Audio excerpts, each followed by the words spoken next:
Good evening, everyone. Welcome to our Thursday night It Matters Facebook Live event. My name is Stephen Traxel. I'm the director of the Missions America Department. So glad to have be with you tonight. We are talking about some great information in regards to your ministry, your church, how to get your church to grow beyond previous borders.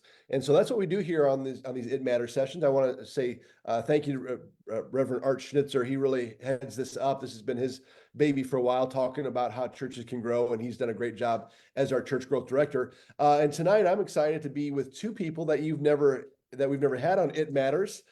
We have Brother James Greer. He's our media director for the Missions America Department, and he is with us. Usually, he's behind the camera. Doing a lot of the technical things, but he is in front of the camera today. We're glad that he's here. Brother James, thanks for being here tonight. Thank You you. I got a little bit of stuff I gotta do when I gotta talk, but thank you Yeah, for so having me on. he's doing a couple different things. It's cool. And we also have Carissa Saber with us. Carissa Saber, she directs and she leads the social media of our church, Grace Apostolic Church here in Clawson, Michigan. And she does a great job, and she's done a great job not only doing it, but also training those around her for young people to follow in her footsteps. You doing okay tonight, Carissa? Yes, thanks for having me. I'm excited to be here. We're glad you're here. We have a lot of great information tonight, and this is fun. Learning about how to improve ourselves is always fun. We always want to learn. We never want to get to a place where we think we know so much we don't need anyone's help. So tonight we're going to cover some great information. Before we do that, I do want to say we have some great things coming up shortly. It seems like times go fast. September 28th, Saturday, September 28th, we are hosting in Michigan our Northern Regional Golf Scramble. That's for anyone up in the northern region of our country. We'd love to have you join us for our Northern Region Golf Scramble. It's between Michigan, Ohio, Indiana, Illinois, Kentucky, New York, East Coast. It's for bragging rights, so we are going to be giving away awards, and the winning team, whatever state wins, we're hoping we can announce that at NYC and just have a great time. But the good news about that is all that money that we raise goes to helping our home missions pastors get to Church Plant University. And so if you want to be a part of that, if you want to get a team registered, or you want to be a sponsor of that great event, you can go to missionsamerica.aljc.org. And I believe tomorrow, me and Brother Greer talked about, there will be a sign up, a tab. You can simply go to missionsamerica.aljc.org, click that button that will say Golf Scramble on it, and then you can sign your team up there. You can sponsor it, and you can help our Missions America pastors, which is always a great thing. Also, speaking of that, next year, February 24th through 26th of 2025, we're very excited to announce our very first Church Plant University. This is going to be for anyone interested in church planting, anyone that's interested. Maybe you're a new church, you've already been started, and you want to know some more information, how to grow, how to reach your community. Church Plant University is a must for you. So we're hoping that we have enough money to send all of our home missions pastors for free. That's the objective. And then we want to make it very affordable for couples and maybe even someone that's not married to come down and be a part of it. It's going to be some great information. And we'll be sending out some more information about that soon. But that's going to be February 24th through 26th. Okay. All that out of the way, let's have some fun talking about something that's very important for the church, and that is church software. What is your church using to communicate? What are you guys using to get information out there? Someone's in the hospital. How do we know this is happening? Upcoming events.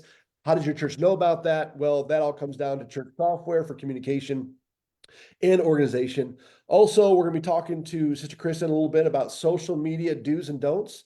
Just because you can put it on social media doesn't mean you should. And then also we'll talk about some website information. Brother Greer is going to help us with that. So I believe that the website is your new front door of your church. So people will visit your website before they'll visit you. So it's very important that you put your best foot forward.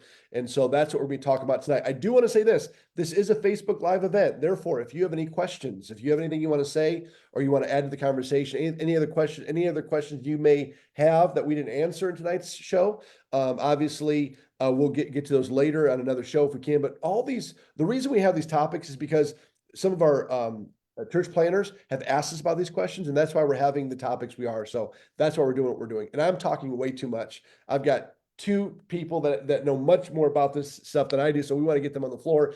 But Brother Greer, I want to start with you first. The big question is church software. I mean, back in the 50s, 60s, 70s, 80s, and 90s and 2000s, we didn't have anything about that. There was nothing like that. It was simply you make an announcement on a Sunday night. We're going to have a potluck on next Friday. But now it's so important with busy people. We want to get the communication out there and make it streamlined. Talk to us a little bit about church software, the prices, and if I'm a church planner, how can I get started with getting good software for my church? And what's the purpose of church software? Yeah, I mean, so I've got a little presentation I'm going to show. So give me just 1 second to get that Sure. switched over for you guys. But basically, just like what brother, you guys should be seeing it now. But my friends, Brother Traxel and Sister Carissa, will not be able to see it. Imagine. But I bet it's pretty good though. but basically the first one that I would start out with that I really believe every church just about should have is Planning Center. And you're going to see a graphic here with some information. Planning Center has a bunch of tools. It's more than just so in our old church we had a system where basically you just shared stuff through Google Drive. This is going to do more than that. So Planning Center has a calendar system with it. It has check-in systems if you have like a kids ministry or something like that. It has its own giving platform that's built in that you can use. It's got a church app that you can get. Basically, just about everything. Right here is a little graphic I'm showing about how to use services. And I've got some screenshots. I asked Sister Heidi Mitchell. She sent me a bunch of notifications today because on Sunday I play the bass at our church, and I got plenty of notification that I'm playing bass. And not only am I playing bass, I got to remember that after church on Sunday, I got to stay after because we have an all church praise team meeting. So I got a text message. I got this notification on my church center app. I also got an email with it. And you can kind of see how Sister Heidi does that. She sends out notifications every week to whoever's on the whoever's going to be playing to let them know what songs we're playing. Also, I put on here on this other side, you can see inside of services you can put in chord charts and stuff like that. Brother Isaiah Comer is our band director. He does a great job. Whatever he does, whenever we have a new song, he'll upload the chord chart on here. So for me, a person that can play about well enough to make people know that I can play the bass, I can pull this up and I can see what chords I need to play. I can practice it a couple nights before, and then when I go in, I'm not just lost trying to figure out what to do. So that's really useful as opposed to if you think about when back in the day, even this still, I guess not all the way back in the day, but I would have share stuff or print it out and give it to them. Like you have a meeting on a Thursday night or something, and you're handing out all these. I remember the guitar player for our church had an accordion folder with a bunch of different chord charts. Now you just need an iPad. You can click on these and you can figure out exactly what chords you're playing for which given Sunday. Also included in Planning Center is giving, like I mentioned, and right here you can see this is what we use for the Missions America department to take our payments. So if you've ever gone onto the Missions America website and you've given, for example, to Brother Honeycutt or to Brother Gray, you've used the giving section of Planning Center. You can see inside of there. I've not done very much. I've done like enough to be able to know how to create a thing to give. I've not really utilized it as much as like Brother Wilkes has, but you can see on there a snapshot of the amount of money you've been given. You can go in there, it gives you the details on the givers that you have, so you can follow up with anyone who's giving to you monthly. You can collect their email, so you can create a newsletter and send to them. It's super useful. The percentage honestly is not a lot different than other like giving platforms that you would use, and the fact it's built into Planning Center again is a huge deal. The other side of this screen you can see Church Center. So Church Center is like the main company that has Planning Center and Giving and Calendar. But Church Center, if you have it, you can also get an app with it, which is nice. Most churches don't have an app, or if you do, you've paid thousands of dollars to get one, and no one really uses it. But this one is one that will be useful. And the really good thing about the app is this is where if you send a notification out, even if I just recently switched my mobile carrier, my phone number stayed the same. But if I would have had to have changed my phone number, Sister Heidi may have not knew what my phone number was and couldn't send me a text message, or I would have been in that old group chat that she may have had, and I wouldn't have got a text message reminding me that we had practice on Sunday. But either way, I still have the same phone, so I'm signed into my Church Center app on my phone, so I would have got a notification whether my phone number changed or not. Then also on here, I noticed a lot of churches, I know at least FAC in Carmel, Indiana, and Victory here in Newcastle, Indiana, both they love to every year create a new theme, and when they do create a new theme, they'll give like iPhone wallpapers for you to remember whenever you pull out your phone. If you're scrolling through Facebook when you should be reading your Bible or whatever, you'll see your wallpaper and remind, okay, our theme for this year is Beyond. So it's a good place to throw it on that app. There's also other links and stuff like you can put whatever links for our church. We put in stuff like if you're a new person, it'll take you to the next steps page of the website. Also, I have on there, uh, as you can see, I'm a part of two groups. If you're someone I put on here, if you're like Brother Heine and you have 7 different daughter works, and every day you're starting a new church plant, you don't have to worry about having 14 different phones to manage all of these apps. You can switch between different churches. So as you can see, I'm signed into my home church, but the church I attended before, I'm still a member on there. I could go on there and see the notifications they have if I needed to. So you could do the same thing if you had multiple churches for whatever reason like that. On here you can see the prices. I'm definitely not trying to be a salesperson for Planning Center, but I know from my history of working with a church how much Planning Center could be helpful. They do either month to month or yearly. Usually, most of the things that I saw do monthly payments, and if they're monthly, they're more expensive just because they want to try to get more money by taking a yearly payment and collecting more money. So they'll give you a deal. But you can see that Planning Center itself is only $30 a month if you have like the smallest version. So I just put on there, if I'm just taking 75, I know at my old church is pretty small. It was a good day if we had 75 regular givers. So that's $15 a month to do that. And to use services just with a basic, again, a small church, you're not going to have a lot of people like for a smaller church, you could totally get by with $30 a month for Planning Center, and that would be a great deal. There's also, if you just choose just to use, like, so if you happen to use Square or something instead, if you only wanted to use the services feature, you can see there on the right side of the screen the different prices for the different amounts of money. It goes as low as uh, like five people. So you can really price it out based on your people, and that's free. So if you're just wanting to do a basic with just to try it out, you can do it for totally free. They also have on their website the ability to, if you go to Planning Center, if you just Google search Planning Center, you can go to their website and you can apply for a grant to get it for a certain amount of time for free. So I would recommend anybody that's on here listening, if you're the pastor of an AAC church and you're thinking about getting Planning Center, just stop thinking about it. Go to the website and first off, get a free trial and apply to see how many free months they'll give you, because you might get a whole year for free, especially if you're a smaller church. They're probably going to want to work with you early while you're a small church and give you free access. That way, when you're a bigger church, you're gonna want to stay with them because you like them. But the So Traxel, do you yeah, want me to go into websites, or do you have anything you want to add? we'll go into websites in just a little bit. We'll do social media, a couple social media things, and we'll go to websites. I do have a question for you. Someone's asking right now. When we're talking about giving, we're obviously talking about online giving.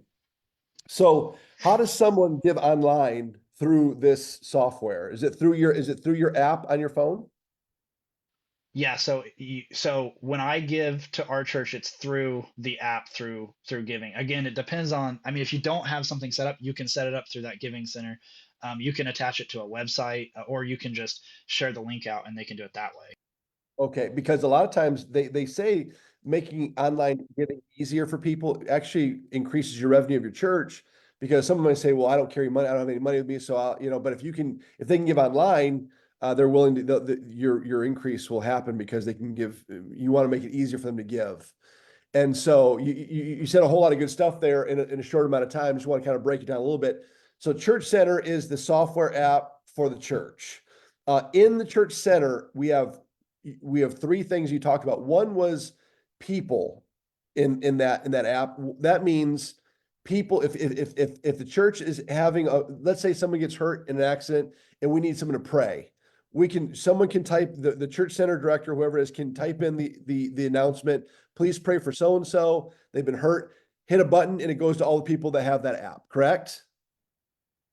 Right? Or upcoming events, right? Please remember next week, revival starts on Monday, right? So click that. Everyone that has a church has that app. So how many times, maybe some of the pastors or someone watching, you announce it 10 times. 10 times. I've announced it 10 times. And they're still like, I didn't hear about it. I didn't know about that. It's like, dude, come on. What else can we do? So we want to make it easy as possible to get the announcements that are happening at the church out there, especially if you have a first-time guest.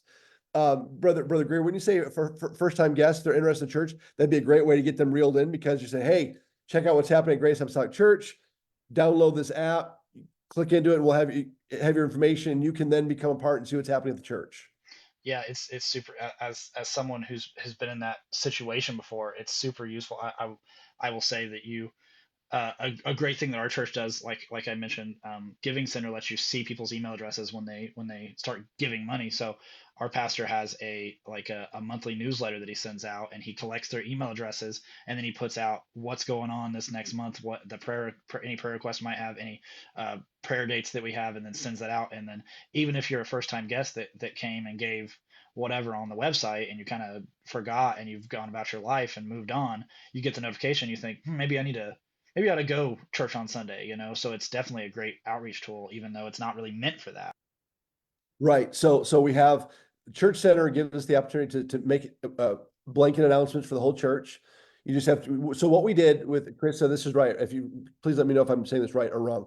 We took like a month and a half, 2 months, and we told everybody, listen, we're switching over. All of our announcements are going to be going through Church Center. Was that right? We kept announcing it each week. And then so we told everyone, listen, if you want to know what's happening, go make sure you get Church Center on your phone, your iPhone. Most people have some sort of smartphone, smart device. Please check out all the information there. That's where you'll find our information. So that's what we did. So if you want to get people, I know a lot of people some people are dinosaurs. They don't want to change, but we are in changing times, and this streamlines our communication. We don't want anybody to be left out. Therefore, Church Center is a very cost-effective way for churches, young churches, or maybe a pastor that's just getting so frustrated by the fact that it seems like people are missing the announcements, we're not hearing it, or we're spending a half hour of our service making all these announcements that people are digging through their purses or going through their whatever. They're not even listen anyway. So if you have the app, the Church Center app, at least you have it there in your phone and it dings and you can hear what's happening. So you got announcements, and then you said planning. Planning is part of the services. So back in the old day, when I was young, back when the world was young, you two were just babies then. But back in the 90s, we would gather in before service, about 15 minutes before service, and we'd say, okay, these are the songs we're going to sing.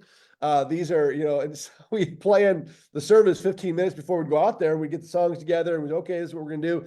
No one really practiced. No one really but with Planning Center, you can have all that stuff a week in advance. So all your musicians know what they're going to be playing. And then also, not only is it good for the musicians, but it's good for who's going to be the MC of the service, who's preaching. So when each person that's available gets an email, and the person from Planning Center sends that person an email saying you're up for MC or you're preaching or whatever.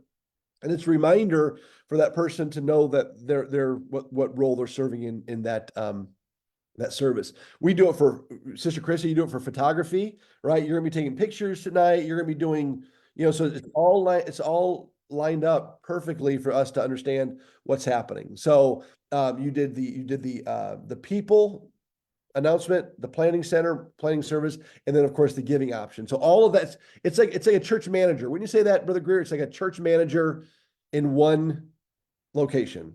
Yeah, I was also going to mention, you made me think about it, but so if you're a pastor, maybe this is overwhelming and you're thinking, how am I going to do all of this?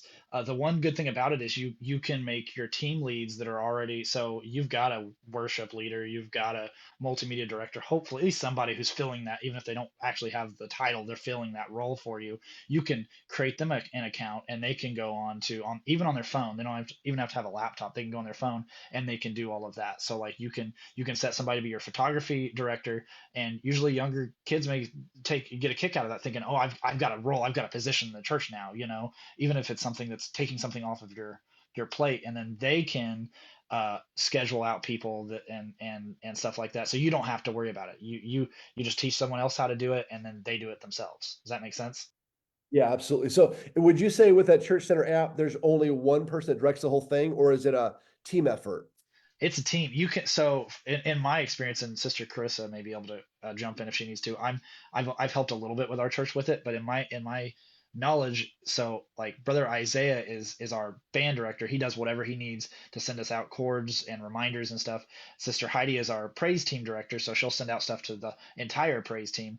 And then if you join like a small group, then your small group's director will be able to send you notifications. So like on Wednesdays we have small groups. If they change it and we can't, for some reason a meeting can't happen, they can send out a notification to everybody that's signed up for that small group.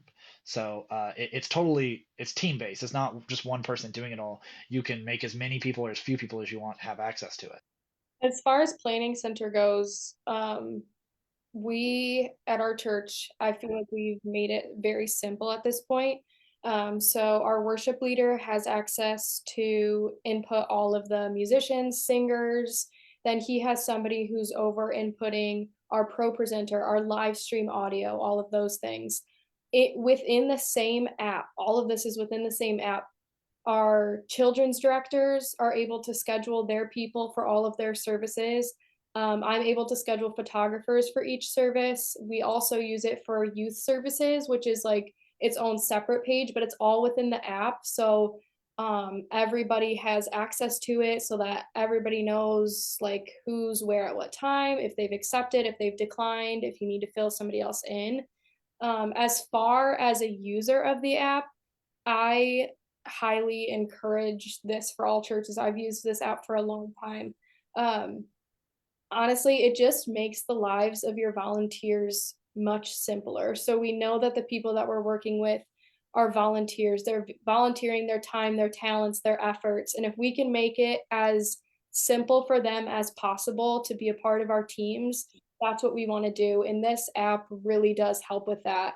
To make sure there's no miscommunications, they're able to clarify where they're supposed to be, practice times, everything like that. Yeah, that's great information. And this helps get people involved too, right? So we're always looking for ways for people to get involved. They may not be ready for teaching ministry. Maybe they're not, fully apostolic yet, but they can certainly get involved in certain areas. And so this is great for photography, media, whatever. They can help with this. And a lot of times, pastors, if you're listening, don't worry. I'm a dinosaur. I'm not good at all this stuff. So, but most likely, if you have any young people or anybody that's in your church, you can find some people that can help you in your congregation do this for you. So yeah, that's just some great information. If there's anybody with any questions, they can certainly ask before we're done here if they happen to be interested in knowing more about this. But if not, let's move to our next portion of our discussion tonight, and that's very important. It's where the world is today. We're on social media platforms. I think there's, like, I don't know the number, millions upon millions of people using Instagram, these things. We do know that I'm not a big proponent to say, get these if you don't have it. If you don't have it, don't get it. If you can live your life without Instagram, please don't get it, because it's just a time waster. But at the same time, we do understand also that people can find us through Instagram, just like our website. They can find us through Instagram. So if we can use that technology for the glory of God, to share miracles. Sister Carissa, crazy story here. It was Sister Carissa that decided we're gonna videotape a baptismal of a guy named James Drain. We'd never, I got goosebumps just talking about it. We'd never even, at that point, Carissa, we had never even videotaped a baptismal live yet, right? Because we got our new lighting and we were just, so Yeah. she decides to get her camera out there and She's videotaping James Drain getting baptized, and that's the night that he received his sight after coming by the water. We put that on Instagram, and like that night, I think it was either Chris or somebody, they're like, yeah, we got 30,000 hits or something like that. I'm like, is that really good? So they're like, yeah, that's like amazing. Well, we can't tell you, probably multiple millions of people have seen that video. Now people are now ripping it and using their own thing for it. But we had a girl from South Korea saw that video, came to Michigan to visit her mom, came to her church, said, I got to get baptized at that church. And we baptized her in Jesus' name, and she went back to South Korea. So come on, where else can you do something like that where you can get that messaging out? So that right there is a powerful witness of how a church can embrace social media for the good. And so, Sister Krista, just because we can do social media doesn't mean we should. And maybe you can help us a little bit. If I'm a church planner, if I'm a pastor, I want to get started. How do we get started? What are some of the do's and don'ts of social media ethics? Yeah, so I will tell you all right now, I am no professional at this. I'm, for the most part, self-taught. It's just stuff that I've picked up on, research, and just trial and error. Honestly, it's a lot of trial and error. But as far as getting started, I think one important thing, and sometimes it's a little bit misunderstood, is that you don't necessarily have to have the fancy equipment. Like sometimes I go to churches and I'm blown away by the cameras and the microphones and all of the things that are walking around. It just blows my mind. We at our church don't have anything like that for our social media. Starting out, honestly, if all you have is an iPhone to take pictures, do it. iPhones have come so far and they've progressed so much. There are so many amazing features that you can use on there if that's all that you have access to start out. 100% do it, because we all have to start somewhere. Um, like Pastor was saying, since that video of James Drain, our social media on Instagram, we now have over 10,000 followers. Before that video, we were sitting like 800, 900. And since that video, we're at 10,000 followers because of that one video. But we weren't always there. It took time and it took energy and it took trial and error to get to that point. One thing that's really important is to build your core team early. Start by building your team before you even launch a social media. Get a solid team going who's interested and passionate about it. You need people who are going to be passionate about it. That way it's done with excellence. Yeah. So I would recommend, before you get to the point of actually launching an Instagram and or Facebook, to build your team up. Get some people who are going to be dedicated to it, committed to it, and passionate about it. That's where I would start. And then all we use is Facebook and Instagram. Those are super simple. They're linked together. So everything that I post on Instagram automatically uploads to Facebook. So it's not like I'm posting 2 times. It's automatic. So it's very simple in that way. So that's what I recommend as far as the actual social media that you're using. As far as the photography aspect goes or anything like that, the best advice that I could give you is invest in your team. So having a camera doesn't do anybody any good if nobody knows how to use it. Cameras are very intricate. There's a lot that goes into it. It's so much more than just pushing a button, right? So invest in your team. Bring somebody in to teach them about using the equipment that you have, or pay for them to take a photography class. Right. Even if it's just I do photography for the church, but I also now do a little bit outside, like family photos and stuff. The only photography class that I've ever taken was one basic entry-level class in high school. So something very simple can go a long way with practice. So I would encourage you to invest in your team that way, because they have to learn somewhere. So Yeah. I would definitely encourage you to invest in your team, whether it's bringing somebody in, paying for them to go to a class. There are so many online classes and resources. So that's kind of where I would start. All right. What about, tell us about taking pictures of kids. They should know things about children's pictures. There's special rules about that, isn't there? Yeah, yes. I would just say we've run into situations, and I will tell you, you will face situations like this where people say, "I don't want my picture posted, don't post pictures of my children," whatever the case is. So it's kind of at the pastoral team's discretion.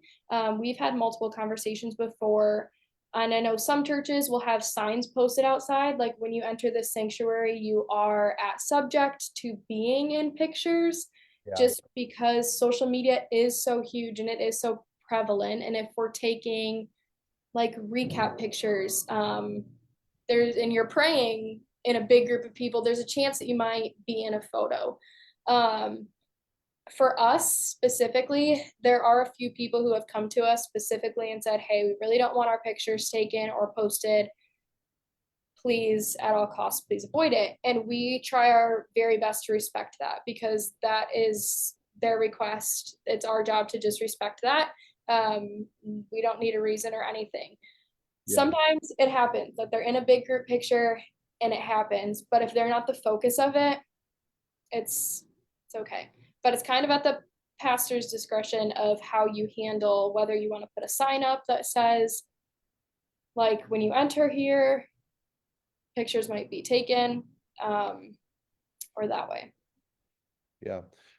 Is there any software or apps that you use with pictures to make the pictures better and for the service? Like I snapped a picture, I upload it, or do you guys have like, does your team have like an app that you guys run all your pictures through to make them clean them up a little bit? Is there something that you could use for that? Is that a thing or? Yeah. So part of that goes into knowing your camera settings. So Okay. I have taken Where's time. that? I created kind of like a Sunday school class where for like 4 weeks, I took our young people who were interested in doing photography. I sat them down, bring your cameras with you. I provided them handouts and I taught them how to use their cameras. So now a couple of them are at the point where they upload their pictures and I just post them. They don't have to go through a whole like process of being edited and things like that, if that makes sense. I try not to do too much editing because just how they are is normally good, if Yeah. that makes sense. Yeah. One app that I do recommend, because right now we all know Reels are the most popular thing. They draw in a lot of attention. CapCut is completely free and it's so simple to use. There's so many features on it. There's a lot that you can do with it. So I definitely recommend that for your social media team. I actually use I love CapCut. I use CapCut for my barbershop when I do a lot of most of my barbershop stuff now that, and I do 100% of my barbershop, Instagram stuff. And it's like, and I'm like, trust me, I'm like not a guy that's good at all this stuff, but it makes it so easy. You just you take what they give you and you just apply your pictures. It's so simple, so easy. So that's good. That's a great information. And with an iPhone, is there an app that people would use with their iPhone to do videos or can you use CapCut for your iPhone for pictures too, all that stuff? Um, I it's think so. more for videos, but there are a few, honestly, I would research. There are a few, I can't think off the top of my head one that I use, but I can send it to you and then you can maybe post it in the comments later. But just research literally like free apps to clean up pictures. I mean, there's like Lightroom that you can use for free. To some extent, it doesn't give you all the features, but there's a decent amount in there that you can use. And then there are some random apps. Like one is like Pixie Set, I think, is a one that's pretty good. There's a couple that I can send to you as far as that goes. I was gonna How say much? that we use Lightroom. My wife's a photographer and she uses Lightroom. I have a full membership though with Photoshop and Adobe, so it's for me it's just included in my membership. But yeah, we use that whenever we do photography for the church. That's exactly what we do. We upload them into Lightroom and edit them. Yeah. How much time does it take you guys what kind of app does it take you guys use to get rid of my double chin when I'm preaching? You guys. Photoshop. Yeah, instant. No worries. We can do it instant. I'll do this. Awesome. Thank you so much. That's great information. So anyone that has an iPhone, and of course, obviously, if someone wants to ask questions or maybe later they can ask us more about what we've been talking about. This is some great information. good, useful stuff that people, hopefully they'll take to heart and they'll actually start using this stuff. And I would say as far as content goes, like social media content, what you maybe should versus shouldn't be posting. Do you have Yes, yes. Okay. One huge thing that I think is often misconstrued, and I heard somebody say this at a conference that they were speaking about social media, is that your social media should not be a bulletin board for your church. So there's a difference between software and social media. So the software that we're talking about is how you update all of your church members. Hey, there's this urgent prayer request. Hey, we're having this meeting after church. Hey, come early for this, things like that. Your social media is a ministry. And I try to stress that to our team as often as I get to meet with them, is that this is a form of ministry and we should look at it in that way. We are literally reaching the outside world. We're reaching the lost through the things that we're posting, the videos that we're making, everything like that. So, like they say, and I know Pastor mentioned this earlier, is that your website and things like that is people are judging you based on that before they even step foot into your church. And Yeah. they say that it takes approximately, I think they say like 5 to 7 seconds when somebody walks in your church to decide if they're coming back. Well, what if we took that same aspect and we looked at that at our website and our social media and we say, okay, within the first 7 seconds, they're going to decide if they even come to our church. Yeah, true. And that creates a thought in our head that we have to do these things with excellence. We have to produce excellent content. We have to show what we're about, explain what we believe, show what we believe, and do it in a non-confusing way. I've seen a couple of churches that they do a great job with pictures. They do really good getting content out there. They're super consistent. But if I put myself in the shoes of somebody who has never been to an apostolic church before, I would be confused. I would be confused about what the pastor's preaching. I would be confused about this big group of people praying. So you have to put yourself in the shoes of somebody who's never been to an apostolic church, or sometimes even church in general. Right. So making sure that the stuff that you're posting isn't confusing or couldn't be taken out of context, Yeah. things like that, is really important when we're looking at specific content. Yeah, that's good. Also, I'd say this, just because you can videotape your service doesn't mean you should every part of your service. Maybe just like start out with clips of the preaching or short videos, just to give them the little things. I've seen sometimes people will start their service, they'll record, and it's people talking. Like literally in front of their camera, there are people talking, service hasn't started yet, but they've hit record. They've loaded up to live. People are watching these people talking. The service hasn't even started yet. So you got to be aware of your camera placement, right? If your camera's right here and someone's standing right here, then obviously they're in the way of the camera. So all these things, just because we have the technology to do it, doesn't mean we should. You should. The worst than not having pictures in a camera is using that stuff and not using it well. Like, putting bad pictures up, putting bad videos up, putting things that are going to make people think, man, these are a bunch of crazy people. I mean, I'm not afraid of speaking in tongues at church. But remember, when you're in front of a camera and all you do is walking back and forth in front of the camera and for pre-service prayer and you're speaking tongues real loud, that's like, people are like, what in the world is this? So you got to be very careful what you put out there through your camera. So you want to make sure you put your best foot forward. It's very important. So that's some good information. I would also, with that, say, like, when you're looking at posting and starting to post content, ask yourself a couple of questions. Could this be confusing? Does my church look inviting?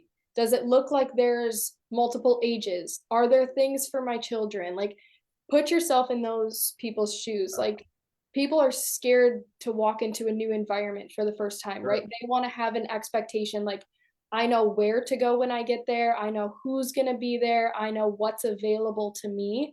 Yeah. So put yourself in those shoes. Are your pictures making your church look empty? Yeah. Or does your church and altars look full? Yeah, it's true. That's another big thing. Can you see emotion and see kind of what's going on? Or is it a picture of the back of somebody's head? Like, Right. because the picture of the back of somebody's head isn't as personal as a picture where you can see people's faces smiling or whatever the case is. So just things like that. Yeah, that's really good information. I like that. That's very good. Hopefully someone heard that and they can use that. It's just really great stuff to say. Thank you, Carissa, for that. Brother Greer, we have 7:39. It's been going by pretty fast. Great information so far. Tell us a little bit about websites, website designs, maybe different websites they could use or creators, and then cost of those things, and the Sure. importance of a website. Yeah. So I'll just pick back up from my from my um, presentation that I was showing earlier. Um, the the first thing that we had kind of talked about was uh, something cheap that a church could do, because I'm sure that the majority of people that are watching here are probably just trying to get a website out there. They're not necessarily tech gurus. They're not necessarily, they may only have 20 or some people in their church. And let me also tag on to what Carissa and or Sister Carissa and Brother Traxel were saying, that um, I've been in that situation where I was displaced from my church and I didn't know what to do, and I wanted to do the right thing. So what was the first thing I did was I looked at apostolic churches in my area. I looked at their website and I was like, okay, are they, first off, how are they, do they have too many people? Is it overwhelming? Do they have too few people? Would it be awkward if we go?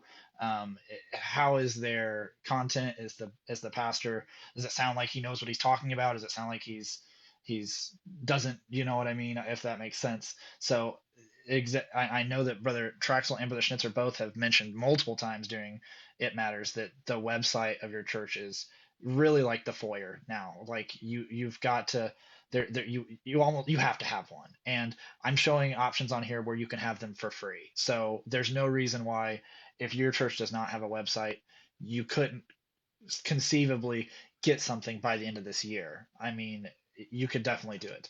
One of the best options that I have, and it's the first one I showed up here, is Square. If you guys know Square, it's the company that has the card readers that you can just buy at Best Buy, and they're not crazy expensive.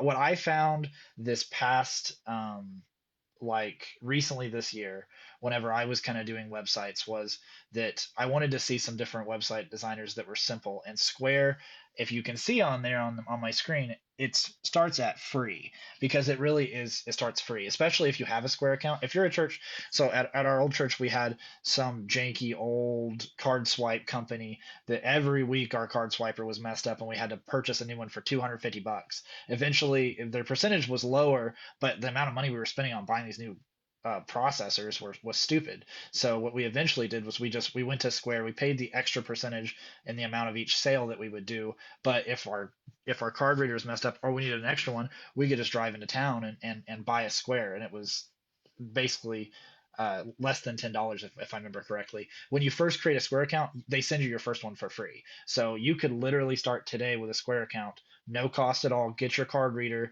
You just need an iPad or a phone to use it in the app. Create your account, and then while you're doing that, you can create a free website. I have a little screenshot of a website I built. My brother-in-law owned a video game store in Indiana here, and I had created him a basic website with Square. It didn't cost anything. He purchased his domain, so he had his specific website name listed on there. But if you're not even at that point, if you just want to start out, you can create your account, get your little card swiper so you can take payments at your church for only the cost of the percentage on each sale, and then create your website with their templates, and you just make it victory.square.com, for example, or whatever your church name is. And that's how you would be able to do it. And if you want to make it victory.com or whatever, victory.church, you just purchase a domain at another like web person or web company like GoDaddy or something like that, or Bluehost. And then you can add that in again for free. Once you have a membership with that, you can put it into your website that you built for no cost. They have advanced features that you can get for more expensive, but that was just, if you don't have anything, this would be the best way to start. It doesn't. I probably spent a day on that website, and I really mostly did it on my phone, and you could totally do it, make it work. Some other really well known ones are Wix. I put on here. Wix is a little bit expensive. Because I think that it has a lot more abilities of what you can do. And again, all of these websites, if you pay them yearly, you get like a discount. But the next one that I talked about was WordPress. A lot of churches have WordPress. The Missions America website is built with WordPress. Any I would basically never recommend anyone unless you're like, if your name is Dale McBroom, you can use WordPress. If your name is not Dale McBroom, if you're not someone who's actually coding a website, I wouldn't recommend doing that. There's just so many other options. Again, GoDaddy has an editor. It's $12.99 a month. Squarespace is one I've seen advertised a lot on YouTube. They're a little more on the expensive side. They're $25 a month. There was also, back when I was in high school, I remember everyone would create their Weebly websites and it was free. It's merged with Square, so that's why Square is free now, currently. Um, Also, Brother Traxel talked about, they have a website, company that they use, that is about $75 a month. And talking about that leads me into my last slide, that I could literally name 15 different apostolic designers that could create you a website. This is not for, like I said, not for a beginning AAC pastor. This would be if you've had a church for a while, you've had a basic website, and you want something that'll do more. I I could say Cameron Reynolds, Wes and Isaiah Comer, Jordan Fry. Uh, you could call me. There's so many people that could help you. There's going to be more expensive, like what Brother Traxel's website, maybe $75 a month, but he's got the expertise of somebody that if he needs help, he can call them and they can do it for him. He doesn't have to do it all on their own. If you're just Yeah. starting out, also I want to mention that if you're just starting out, it would be a great idea to get somebody on your staff that that maybe is like younger and tech savvy, and they want to take it over. I remember when our church first decided to build a website, our pastor was approached by somebody in the county that wanted to do it for like $3,000, and I was like, there's no reason why you should do that. I'm going to school for this. I will make it for you for free. You just pay for the hosting and stuff like that, and I will design it all 100% for free.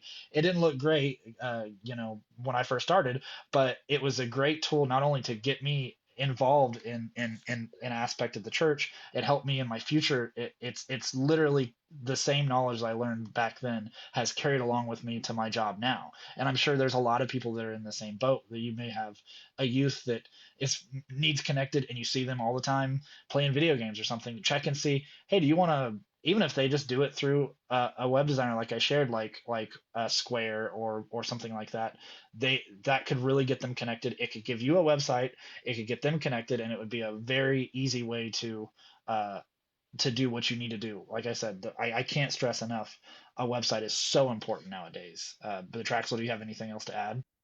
I was gonna say what we use is Faith Connector. That's the website builder. Krista, you can help me out with this. Let me know if I'm right or wrong. It's either between Faith Connector and or our planning center. When we have guests that come to our church, we have iPads for them, and they put their information in the iPad, their name, who they came with, if they're interested in Bible study, all that stuff. They hit a button and it sends. We capture their information digitally. I get a text, or I get an email saying these people just came to our church. I get all their information as the pastor. Not only that, but I believe they get a text, and those people get an email from our church saying we're so glad to have you. Krista, do you know if that's with our Faith Connector website, or is that our church plan? Is that Church Center app that we use to get those people's information? Do you know that by chance? I want to say that goes to Church Center because I know we also have a Connect card on our website. I want to say when they fill that out, it goes to Church Center.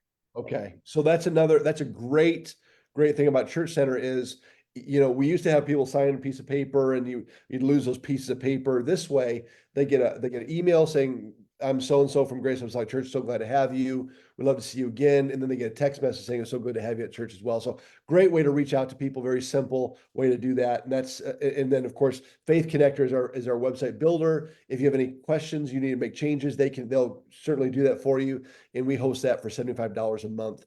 Finally, we got a few more minutes. Finally, Brother Greer, talk to us about ProPresenter. What is that? How does it help the church? ProPresenter. Let me also add in just on the websites, just really quick. I forgot to look at. So we've been talking about Planning Center. Planning Center has a website builder too. I'm not familiar with it. I literally have no idea how to use it, but I just Googled it and looked up the price. It looks like you can create a basic website for free, and you can add pages like custom web pages beyond it, starting at $15 a month. So I'm sure it isn't going to be again like what a $75 a month one, but it would be a good basic starter to maybe look into. ProPresenter, I can tell you that is in a if you're using let me just whisper in your ear, Pastor, if you're using Easy Worship, don't use Easy Worship anymore. There's no reason to be using an old app like that. ProPresenter is let me how important ProPresenter is. If you go to I know there's maybe other people that don't, but I love the NFL. I love football. I'm a big Colts and Saints fan. If I go to a football game here in Indianapolis, Indiana, I guarantee they're running those screens with ProPresenter. If you go to a concert, if you go to an AYC, they're using ProPresenter to do everything on there. ProPresenter can go from I used it when I was a youth pastor when I had two little tiny Fire Stick TVs behind me hooked into my MacBook. I was using even when I had an older Windows laptop.